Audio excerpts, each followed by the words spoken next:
Assalamualaikum warahmatullahi wabarakatuh. Kami dari kelompok satu akan mempresentasikan tentang agama dan kebahagiaan manusia. Izin memperkenalkan diri, nama saya Gama Ozora. Nama saya Muhammad Adrian Zufadli. Nama saya Fikri Aryadi. Nama saya Muhammad Toko Rafki Rabani Rozak. Nama saya Andini Wandari. Nama saya Davin Abri Samsul Fandri. Nama saya Alifia Putri Salsabila. Ya, kita akan lanjut ke materi.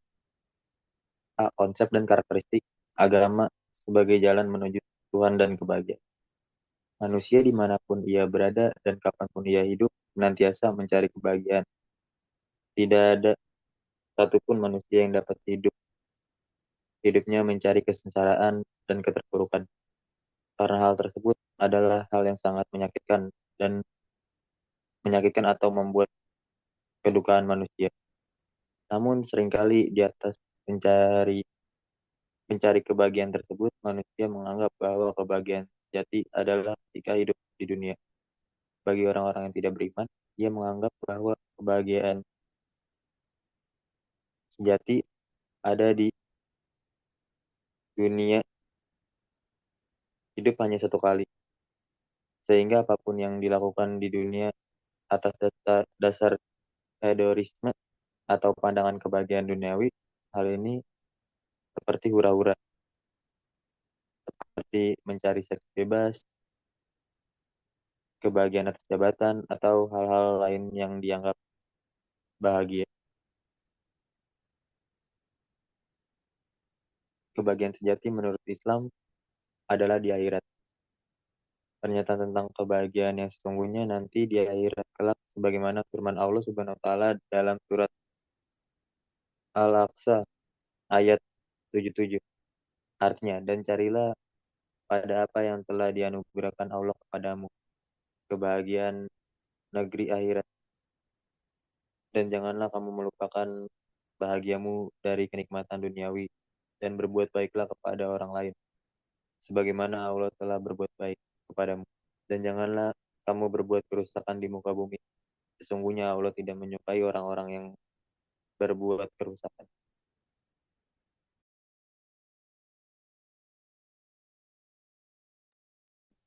Sebagian mereka beranggapan bahwa kebahagiaan bisa diraih dengan banyaknya harta, kedudukan yang terpandang, dan popularitas yang pantang surut. Lantas, apakah bila seseorang sudah menjadi kaya raya, terpandang, dan terkenal, otomatis menjadi orang yang selalu bahagia? Ternyata tidak. Seperti semua orang hampir sepakat bahwa bahagia tidak sepenuhnya diperoleh dengan harta dan kekayaan. Karena berapa banyak orang yang hidup bergelimang harta namun mereka tidak bahagia. Terkadang malah mereka belajar tentang kebahagiaan dari orang yang tidak berpunya.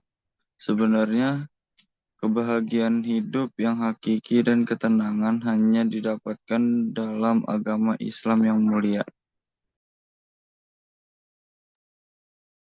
Ada beberapa cara yang diajarkan agama ini untuk dapat mencapai hidup bahagia.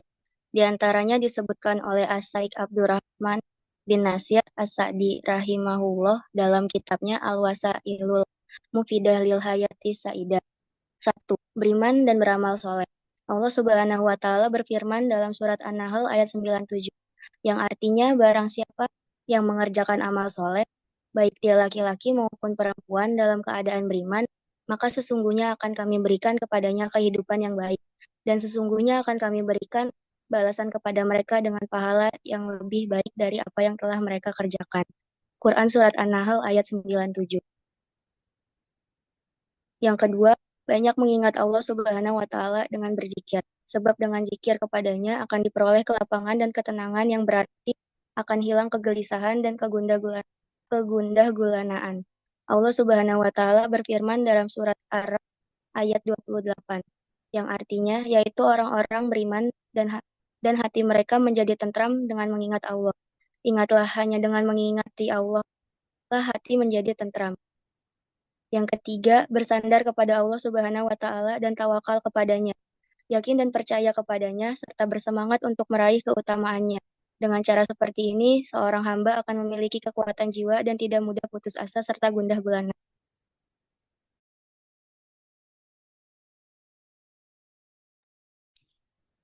Yang keempat, berbuat baik kepada makhluk dalam bentuk ucapan maupun perbuatan dengan ikhlas kepada Allah Subhanahu wa Ta'ala dan mengharapkan pahalanya.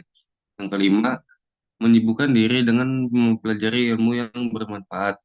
Yang keenam, mencurahkan perhatian dengan apa yang sedang dihadapi, disertai permintaan tolong kepada Allah Subhanahu wa Ta'ala, tanpa banyak berangan-angan terhadap perkara dunia untuk masa yang akan datang.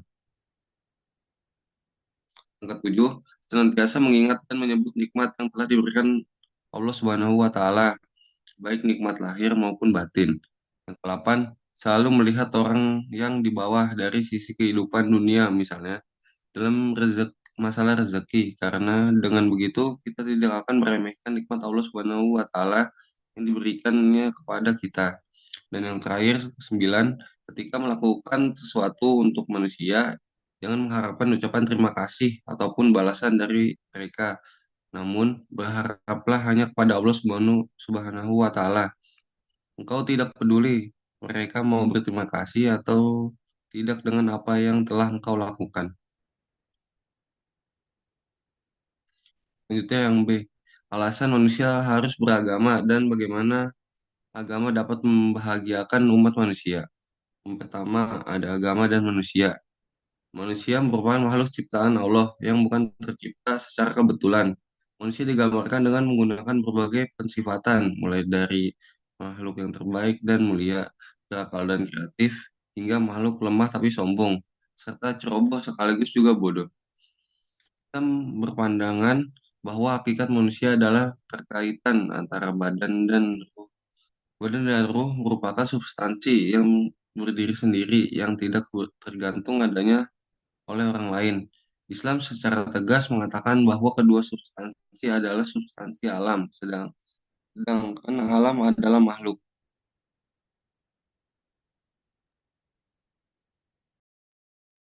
Maka keduanya juga makhluk yang diciptakan oleh Allah Subhanahu wa Ta'ala, sebagaimana firman-Nya dalam surat Al-Mu'minun ayat 12-14. Dan sesungguhnya kami telah menciptakan manusia dari sesuatu saripati berasal dari tanah. Kemudian kami jadikan saripati itu air mani yang disimpan dalam tempat yang kokoh rahim. Kemudian air mani itu kami jadikan segumpal darah, lalu segumpal darah itu kami jadikan segumpal daging. Dan segumpal daging itu kami jadikan tulang belulang. Lalu tulang belulang itu kami bungkus dengan daging. Kemudian kami jadikan dia makhluk yang berbentuk lain. Maka Maha Suci Allah, pencipta yang paling baik. Yang menjadikan sangat menakjubkan adalah bahwa ketika Al-Quran diturunkan, pemahaman manusia terhadap proses kejadian manusia masih belum sampai pada penggambaran yang sangat detail seperti yang digambarkan ayat-ayat tersebut. Namun Al-Quran menggambarkan dengan sedemikian detail dan gamblang. Bahkan Rasulullah Shallallahu Alaihi Wasallam yang dikenal sebagai seorang nabi yang ummi justru bisa menjelaskan dalam hadis di atas. Dan dalam era perkembangan ilmu pengetahuan dan teknologi, semua yang digambarkan dalam ayat Al-Quran dan kemudian dijelaskan lebih detail lagi oleh Nabi Muhammad SAW, ternyata semuanya terbukti benar. Ini menunjukkan bahwa Al-Quran adalah benar-benar wahyu Allah Subhanahu wa Ta'ala. Apa yang dikandung di dalamnya adalah kebenaran hakiki dan bersifat mutlak.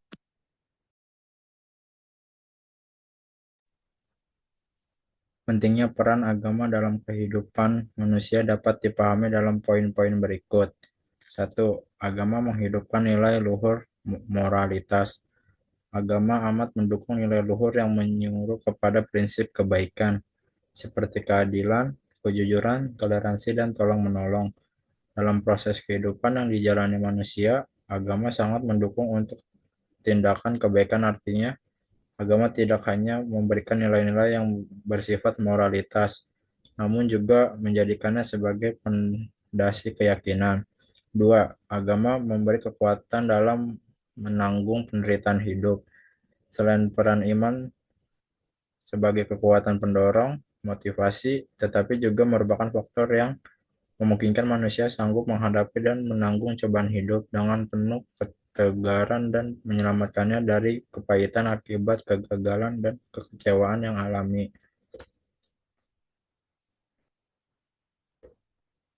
3. Agama menjadi pegangan dan pedoman hidup. Agama dapat menjadi pegangan hidup dan intelektual dengan ajaran yang sehat dan mampu menyelamatkan seseorang dari dorongan kecenderungan ke arah kesia-siaan dalam menjalani kehidupan. 4. Agama mendorong kemajuan ilmu pengetahuan. Selain memberikan pedoman hidup yang bersifat spiritual, agama juga mendorong kemajuan ilmu pengetahuan. Demikian peran agama yang telah menggerakkan peradaban manusia. Proses terbentuknya kehidupan manusia sepanjang sejarah hingga saat ini tidak dapat dilepaskan dari peran agama. Dengan keimanan, agama telah mampu mengarahkan kehidupan manusia kepada kehidupan yang baik, berkemajuan, dan keharmonisan. Selanjutnya ada tauhidullah sebagai satu-satunya model beragama yang benar. Tauhid adalah kewajiban utama yang diperintahkan Allah kepada setiap hambanya dan menjadi dasar dari agama Islam. Namun banyak kaum muslimin pada masa kini yang kurang memahami hakikat dan kedudukan tauhid. Padahal tauhid adalah esensi dari agama Islam yang mulia. Oleh karena itu, sangat penting bagi umat muslim untuk memahami hakikat dan kedudukan tauhid. Hakikat tauhid adalah pengesaan Allah. Bentuk pengesaan ini terbagi menjadi 3. Berikut penjelasannya. Yang pertama, mengesahkan Allah dalam rububiyahnya. Tauhid rububiyah adalah meyakini keesaan Allah dalam segala perbuatan yang hanya dapat dilakukan olehnya, seperti mencipta, mengatur alam semesta, memberi rezeki, dan lain-lain. Pengakuan ini diakui oleh seluruh manusia, bahkan kaum ateis yang menolak eksistensi Tuhan sebenarnya hanya melakukannya karena kesombongan. Meskipun demikian, pengakuan terhadap tauhid rububiyah saja tidak cukup untuk menjadikan seorang muslim karena kaum Quraisy yang diperangi Rasulullah mengakui dan meyakini jenis tauhid ini.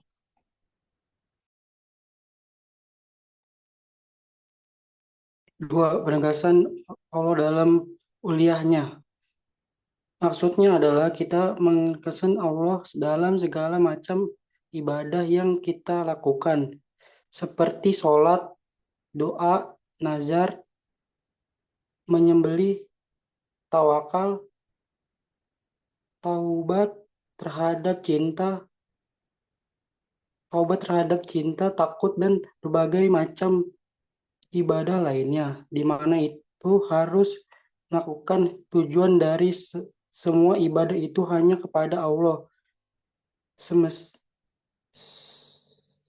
semata. Tauhid ini yang merupakan inti bahwa pada Rasul dan merupakan tauhid yang diikuti oleh kaum musyrik Quraisy.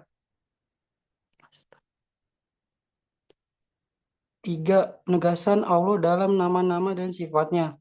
Maksudnya adalah kita beriman kepada nama-nama dan sifat-sifat Allah yang dikasih dalam Al-Quran dan Sunnah Rasulullah. Dan kita juga meyakini bahwa hanya Allah lah yang pantas untuk kita miliki nama-nama terbaik yang disebutkan di dalam Al-Quran dan hadis tersebut, yang dikenal dengan Asmaul Husna, terindah yang dikenakan baru kepada dikatakan sedang muslim yang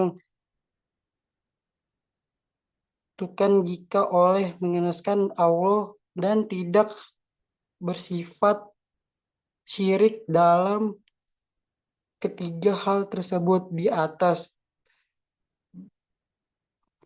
Barang siapa yang menyekutukan Allah disebut sifat syirik dalam salah satu saja dari ketiga hal tersebut, maka dia bukan muslim tulen, tetapi dia adalah seorang syirik.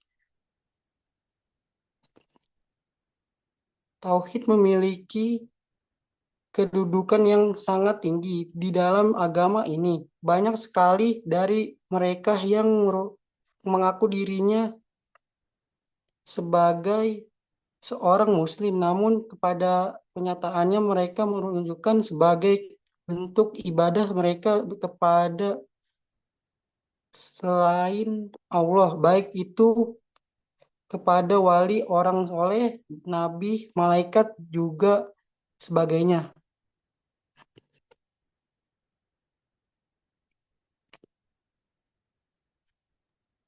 Sekian dari kelompok kami, kurang lebihnya mohon maaf. Wassalamualaikum warahmatullahi wabarakatuh.